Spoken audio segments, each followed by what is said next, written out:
Let's get this show on the road. I upgraded it so I can do more with it. Know what I'm saying? Now, as you can tell right away, the number one thing I upgraded on this power station is these batteries. These are OKMO batteries, I think. Is it OKMO or OKMO? Heck, for this video, we're just going to call them OKMO batteries, okay? OKMO batteries. And they're Life PO4 batteries. For these are good batteries. I mean, they are backed by a 5-year warranty, and that is a good thing. Plus, their expected lifespan is like 4,000 to 15,000 cycles, or 10 years. And I mean, that's hard to beat. If you think you're taking a chance, you've got at least 5 years worth of use out of this battery for sure, because it's got a 5-year warranty. Plus, I went with 25 volts, 100 ampere, which is basically 2 batteries. Each one of these is the same size as 2 batteries. That is a lot of battery capacity. So basically, one 12 volt, 100 ampere battery is like 1,280 watt hours. So these 2 batteries together add up to over 4,800 watt hours. That's a lot of juice. I mean, that's more than any power station you can buy. That's a pretty good price, actually. Since I was upgrading the system, I went ahead and upgraded the inverter. And since I was upgrading the inverter, I went ahead and got 24 volts and 24 volt batteries. You know, instead of using 12, I just went up to 24 because 24 pulls less amps, which is going to be safer.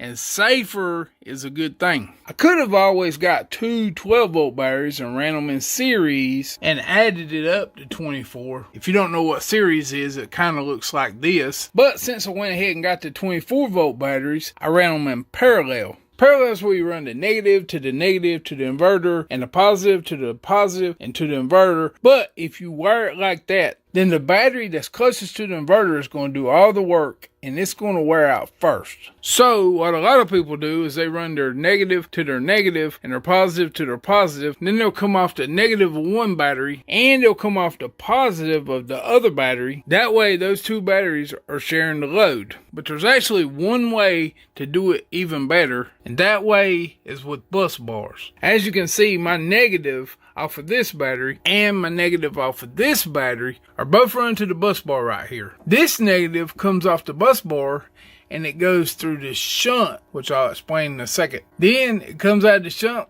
and it goes up into the inverter. This last wire here runs up to my charge controller, which charges the negative side. Then you got this positive and this positive, and they're both run to the positive bus bar right here. I've got my positive wire coming off with the fuse. It runs all the way up into my inverter. And of course, your positive wire coming out of your charge controller runs down to the positive bus bar, which makes everything work and charge together. This is a little more complicated setup, but not really. On the original video, if you watched it, I only used 1 battery, so there's a lot less wires. But since I'm using 24 volts, I didn't even have to use wire this big, but I went ahead and used it because I don't want my building burning down.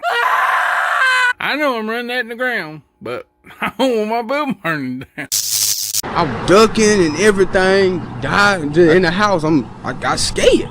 I dropped my hot pocket. Now, like I said before, this shunt right here, all you do is run your negative through it before it goes up into your inverter. And then you have a little power wire, that little red wire right there. And I've run it down to the positive side, which makes the shunt work. That way, when you plug it in, it'll read everything for you. Like right now, we're using 3.32, something like that, amps. And we're using about 84 watts of power, which is really good. I said before this is like 4,800 watt hours, but really this is like 5,000 watt hours if you add up both batteries, and that is a lot of capacity. These lights will never use up those batteries as long as the sun is shining. And that's all I'm saying.